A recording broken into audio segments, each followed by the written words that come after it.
قل ان صلاتی و نسکی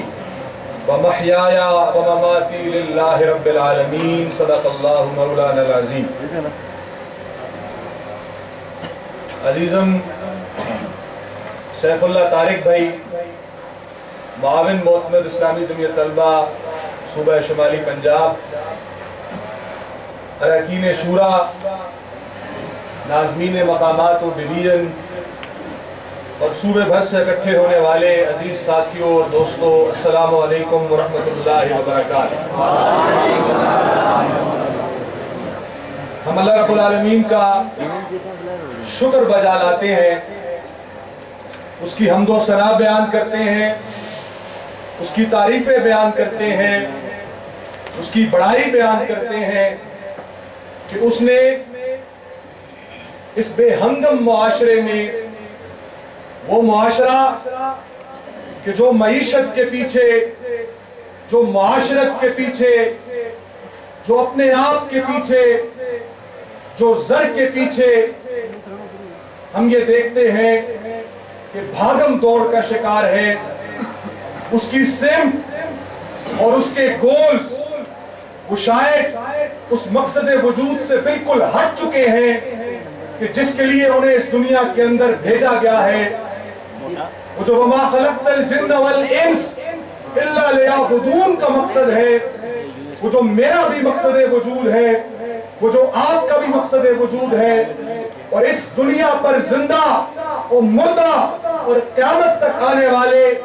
ہر ذی روح کا مقصد وجود ہے، اس سے ماورا اور اس سے دور کسی اور ہی طرف کو بھاگ رہے ہیں۔ اللہ تعالیٰ نے مجھے اور آپ کو یہ توفیق بخشی، ہمیں یہ ہمت دی اور ہمیں یہ فخر عطا کیا کہ ہم اس دنیا سے کٹ کر، ہم اس دنیا اور اس کے مافیہات سے دور ہو کر خالصتاً للہ، اللہ کی رضا کے حصول کی خاطر، اللہ کو منا لینے کے لیے، اللہ کو راضی کر لینے کے لیے، اللہ کے حضور اپنی غلطیوں اور کوتاہیوں کی معافی مانگنے کے لیے، اور مستقبل کی زندگی میں اللہ کے اصولوں کو اپنانے کے لیے، انہی کے مطابق زندگی کو گزارنے کے لیے، انہی کے مطابق اپنی صبح و شام گزارنے کے لیے، اور انہی کے مطابق اس معاشرے کو آگے بڑھانے کے لیے، اپنی ٹریننگ کے لیے اس اجتماع میں شریک ہوئے۔ خودی کے عنوان سے اس کیمپ کا حصہ بنے۔ ہم نے اس کیمپ کے اندر یہ دیکھا کہ کسی کا اس کے سوا اور کوئی مقصد نہیں تھا۔ ہمارا صبح جلدی اٹھنا، ہمارا نظم کا بار بار ہمیں آ کر یہ کہنا کہ اپنے آرام کو چھوڑو، اپنے کمفرٹ زون سے نکلو اور جاؤ کسی پروگرام میں بیٹھو، جاؤ کسی اسرے میں بیٹھو، جاؤ کسی کتاب کا مطالعہ کرو، جاؤ کسی سرگرمی کا حصہ بن جاؤ، جاؤ سیکھو، جاؤ علم حاصل کرو۔ یہ سب کا سب کیوں تھا؟ میرے عزیزوں، مجھے یہ بتاتے ہوئے بہت خوشی ہوتی ہے کہ یہ اللہ کی نازل کردہ اس آیت کے مصداق ہے کہ قل ان صلاتی و نسکی و محیایا و مماتی للہ رب العالمین، کہ یا اللہ میرا جینا بھی، میرا مرنا بھی، میرا سونا بھی، میرا جاگنا بھی، میرا کام کرنا بھی، میرا آرام کرنا بھی، میرا اکیلے رہنا بھی، میرا لوگوں سے ملنا بھی، میری معیشت بھی، میری معاشرت بھی، میری سماجیات بھی، میری اخلاقیات بھی، میری عبادات بھی، الہ العالمین یہ صرف تیرے لیے ہے، یہ صرف تیری رضا کے لیے ہے۔ اور عزیز دوستوں اور ساتھیوں، دستور جمعیت میں جو رکنیت کا حلف ہے، اس حلف کے اندر آپ نے یہی آیت دیکھی ہے، اسی آیت کا تو حلف ہے، اسی آیت کے لیے ہی تو اقرار ہے کہ جو اللہ تعالیٰ کے ساتھ ایک وعدے کی صورت میں میں اور آپ بوقت رکنیت کرتے ہیں، اور اسی اقرار کے لیے، اسی وعدے کے لیے، اسی عہد کے لیے، اسی دعوے کے لیے تیاری کا جو عمل ہے اس کیمپ کے اندر ہوا۔ اس کیمپ میں جتنے بھی مراحل سے آپ گزرے، یہ دراصل اسی آیت کے اور اسی عہد کو وفا کرنے کے لیے وہ بنیادی ریکوائرمنٹس ہیں، وہ ایلیجیبلٹی کرائیٹیریا ہے، وہ اللہ تعالیٰ کی جانب سے تقاضا ہے کہ جو مجھ اور آپ سے اللہ تعالیٰ نے بحیثیت انسان، پھر بحیثیت مسلمان اور پھر بحیثیت جمعیت کے ارکان مانگا ہے۔ میرے بھائیوں اور دوستو، میں بڑی خوشی سے یہ بتا سکتا ہوں کہ آپ کے ذمہ داران کی کوشش سے گزشتہ 6 دنوں میں آپ نے کم و بیش ان تمام تر دائروں اور ان تمام تر ڈومینز کو ٹچ کیا ہے، انہیں سمجھنے کی کوشش کی ہے، انہیں سب پڑھنے کی کوشش کی ہے کہ جو اس دنیا کے اندر، اس معاشرے کے اندر، اس معاشرے کی بھاگ دوڑ اور اس کی چکا چوند اور اس کی روشنیوں کے اندر ایک روشنی کے مینارے کو درکار ہوتی ہے۔ اندھیروں میں، مایوسیوں میں اور گمراہی میں روشنی کے وہ مینارے، بیکن آف لائٹس، کہ جو پورے معاشرے کو زندگی گزارنے کا طریقہ کار بتاتے ہیں، وہ راستہ بتاتے ہیں، وہ سمت کا تعین کرتے ہیں، وہ لوگوں کے لیے اللہ کے راہ پر چلنے کو ہموار کرتے ہیں، تذکیر کا کام کرتے ہیں، یاد دہانی کرواتے ہیں، جھنجھوڑتے ہیں اللہ کے نبی صلی اللہ علیہ وسلم کی اس حدیث کے مصداق کہ جس کا مفہوم یہ ہے، نبی اکرم صلی اللہ علیہ وسلم نے صحابہ کرام کو مخاطب کر کے فرمایا کہ میرے صحابہ،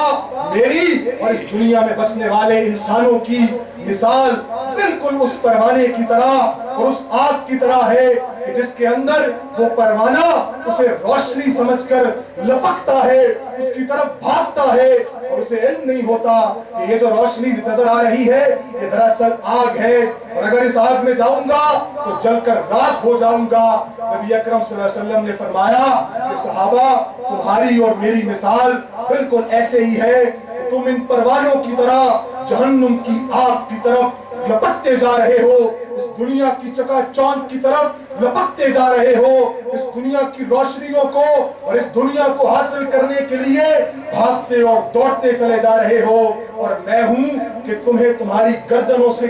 پکڑ کر اس آگ سے بچانے کی کوشش کر رہا ہوں، اس سے کھینچ کر پیچھے کر رہا ہوں۔ یہی وہ کام ہے، یہی وہ اصل مقصد ہے، اور یہی وہ نبوی کام ہے کہ جو اس امت کے ذمے اللہ تعالیٰ نے لگایا ہے۔ رسول اکرم صلی اللہ علیہ وسلم کو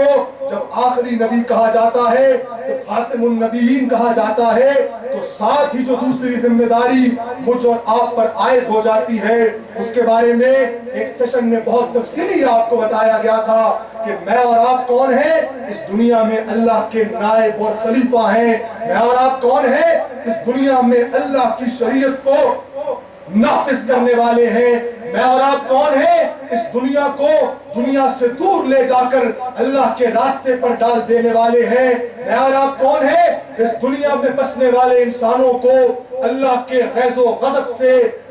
ڈرانے والے اور اس سے بچانے والے ہیں، اور اس راستے پر لگا دینے والے کہ جو اللہ کی جنتوں کی طرف جاتا ہے۔ میرے بھائیوں دوستو، میں اسی حوالے سے جب یہ بات آپ کے سامنے واضح کر چکا ہوں کہ ہم کون ہیں، ہماری کیا ذمہ داری ہے، ہمارا کرنے کا کیا کام ہے، ہم کیوں برپا کیے گئے ہیں، ہمارا کیا نصب العین ہے، ہمارا کیا مقصد ہے، تو اب اس کے بعد آ جائیے میرے گفتگو کے آخری حصے پر، اور وہ آخری حصہ اس تمہید کے بعد فوری آخری اس لیے ہے کہ یہ حصہ آپ بھول نہ سکیں۔ اللہ سے میری دعا ہے کہ پہلے تو میں خود اور اس کے بعد کہ میرے سامنے بیٹھے تمام حضرات زندگی بھر ان 5 نقطوں کو نہ بھولیں کہ جو میں ابھی آپ کے سامنے بیان کرنے والا ہوں۔ میرے بھائیوں اور دوستو، آپ سب، میں نے اپنی گفتگو کے آغاز میں پہلے دن آپ کو بتایا تھا کہ آپ یہاں رکنیت کی تیاری کے مرحلے میں ہیں، اس بات پر شکر ادا کیجئے۔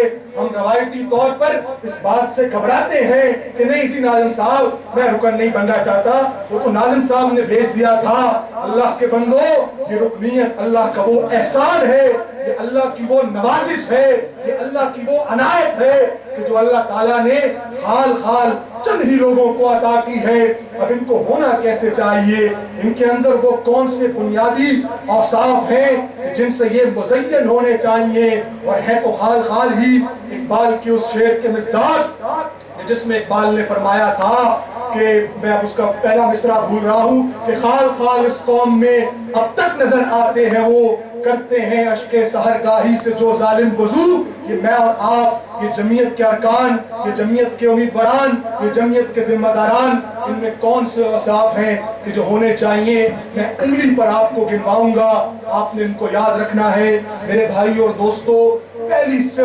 پہلا وہ بنیادی سمجھ لیجئے کہ ایک آپ کے اندر صرف جو بحیثیت رکن ہونی چاہیے، جس سے آپ مزین ہونے چاہیے، جس سے آپ لبریز ہونے چاہیے، جو آپ کا ہتھیار ہونا چاہیے، جو آپ کے لیے اسلحے کا کام کرے، جو آپ کو اس معاشرے میں چلنے والے طوفانوں سے اور اس معاشرے میں چلنے والے انسانوں کے بنائے ہوئے ٹرینڈ سے محفوظ کرے، وہ پہلی صفت علم کی صفت ہے۔ میرے بھائیو اور دوستو، اگر جمعیت کے ارکان، اگر جمعیت کے ذمہ داران، اگر اس اسلامی جمعیت طلبہ کے کارکنان، ان کے پاس علم کی دولت نہیں ہوگی، اگر ان کے پاس علم نہیں ہوگا، اگر یہ انٹلیکچولی ہائی پوٹینشل پر نہیں ہوں گے، تو یاد رکھیے کہ یہ جو بجلی یہ جو تاروں میں سے گزر رہی ہے، اور یہ جو آپ کو بلب اور پنکھوں کی صورت میں روشنی اور ہوا کے نتیجے میں محسوس ہو رہی ہے، اس بجلی کے بارے میں سائنس نے یہ کانسیپٹ دیا ہے کہ یہ ہمیشہ ہائی سے لو پوٹینشل کی طرف آتا ہے۔ پانی کو دیکھ لیجئے، کسی جگہ پر بہ رہا ہے، کسی آبشار پر کھڑے ہوں تو ہمیشہ اونچائی سے نیچائی کی طرف پانی بہتا ہے۔ اگر آپ خود کو بیکن آف لائٹ تصور کرتے ہیں، اگر آپ خود کو روشنی کا مینارہ کہتے اور کہلواتے ہیں، تو پھر آپ کو ہائی پوٹینشل پر ہونا چاہیے۔ اور ہائی پوٹینشل سے میری مراد ہائی وولٹیج مت لیجئے گا۔ ہائی وولٹیج سے مراد کہ آپ کی آنکھوں میں سرخی نہ ہو، آپ کے لہجے میں گرج نہ ہو، آپ کوئی معاشرے سے الگ تھلگ کوئی ویسٹ کوٹ پہن کر خود کو دنیا سے الگ سمجھنے والے نہ ہو، آپ کا کوئی پروٹوکول نہ ہو، آپ کسی پروٹوکول اور کسی پرسنالٹی کلٹ کا شکار نہ ہو، بلکہ علم کی بنیاد پر، عمل کی بنیاد پر، عمل صالح کی بنیاد پر، اور اس علم کی بنیاد پر آپ ہائی پوٹینشل پر ہو۔ اللہ تعالیٰ نے قرآن مجید میں کیا فرمایا ہے؟ قُلْ هَلْ يَسْتَوِي الَّذِينَ يَعْلَمُونَ وَالَّذِينَ لَا يَعْلَمُونَ، کہ کیا وہ کہ جو جاننے والے ہیں، جو علم رکھنے والے ہیں، اور وہ کہ جو علم نہیں رکھنے والے،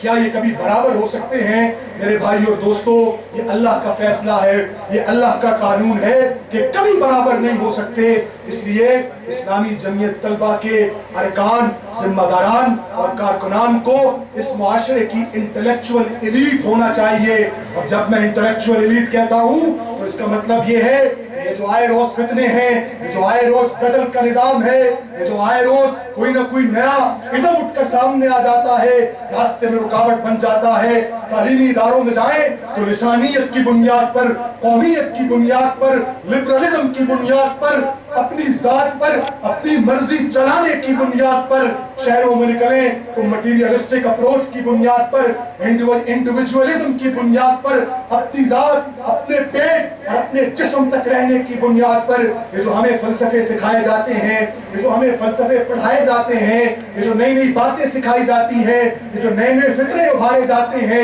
جو ہمارے راستے میں